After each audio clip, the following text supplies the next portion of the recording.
Hi growers, it's Leanne from Messiah University again, and I'm here with the Boxcar children, and we are on chapter 5, and here is a picture of the Boxcar children, and if you remember, they found a dog, and this one is called The Explorers Find Treasure. The next morning, Jessie woke up first, and she got up at once, for she was the housekeeper. The dog sat in the door of the car and looked at her as she jumped down to get the milk for breakfast. Then he jumped down after her. Jessie walked down by the little brook and stopped to look at the waterfall. It was beautiful. I must look in the refrigerator, she said with a laugh. It was a funny refrigerator. There was a rock behind the waterfall, and the night before, Jessie had put the 2 bottles of milk in a hole in this rock. Now she took out the bottles and found that the milk was very cold.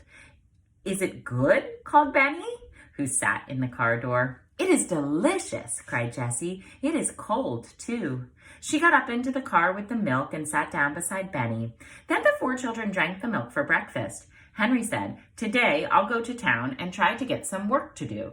I can cut grass or work in a garden or something. Then we'll have something besides milk for breakfast."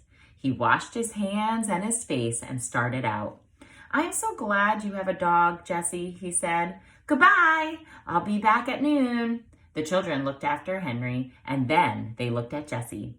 "What are we going to do now, Jessie?" Benny asked his sister. "Well, Benny," answered Jessie, "we'll go exploring and look for treasures. We'll begin here at the car and look until we find a dump." "What is a dump?" asked Benny. "Oh, Benny," said Violet, "you know what a dump is. Old tin cans and old dishes and bottles." "Are old tin cans and dishes treasures?" Benny wanted to know. "They will be treasures for us," answered Jessie, laughing. "And wheels?" asked Benny. "Will there be any wheels on the dump?" "Yes, maybe," replied Violet. "But cups, Benny, and plates, and maybe spoons. You like to drink milk out of a cup." "Oh, yes," agreed Benny politely, but anyone could see that his mind was still on the wheels. There's a picture of the dog. The explorers started walking down the old rusty tracks with Watch hopping along on 3 legs. The other paw, still tied up with Jessie's handkerchief, was held off the ground. But the dog looked very happy. He liked these kind children. They all walked through the woods, looking this way and that. After a while, the old track came out into the sun, and the explorers found that they were on top of a hill. They could look down and see the town below them. "Henry is down there," said Jessie. Benny is walking along behind his 2 sisters. Suddenly he cried happily, "Look, Jessie, there's a treasure, a wheel!" The girls looked where he was pointing, and they saw a big dump with many old bottles and tin cans on it.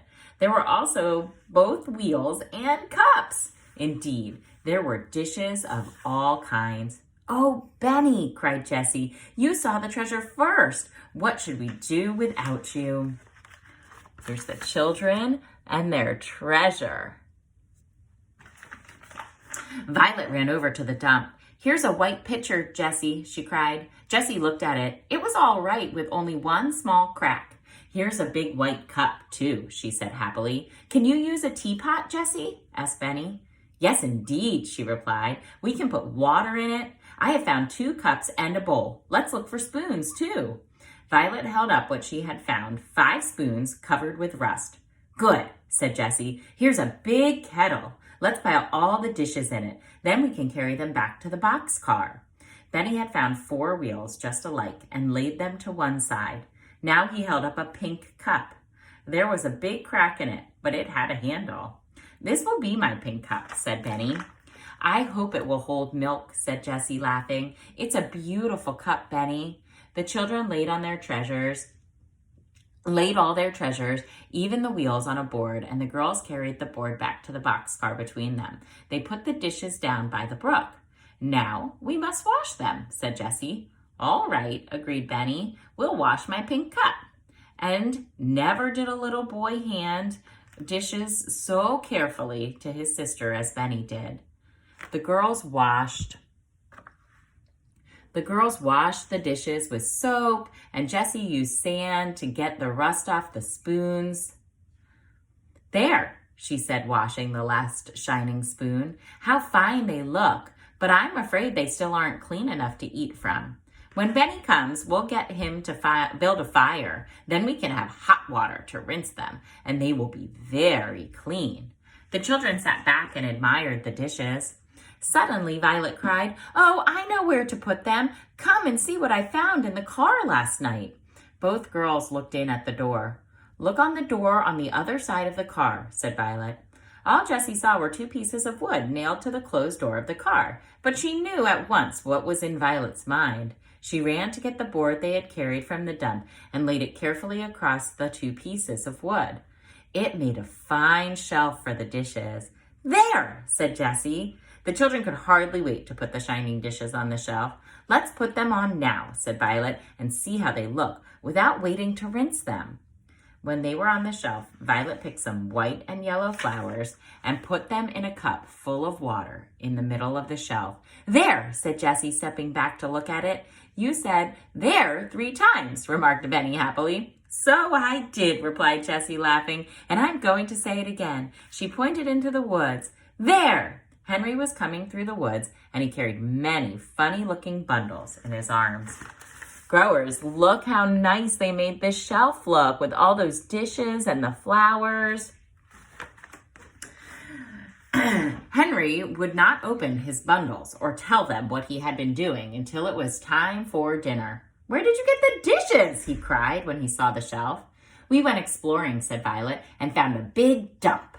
The children began telling him about their treasures. Benny told him about the tin cans and his pink cup and his wheels. Jessie took out the big kettle and asked him about building a fire. "We want to use the dishes to eat from," she told him, "and it's hard to get them clean in cold water." So Henry made a small fire in an open place where it could not burn anything. He put big stones all around it.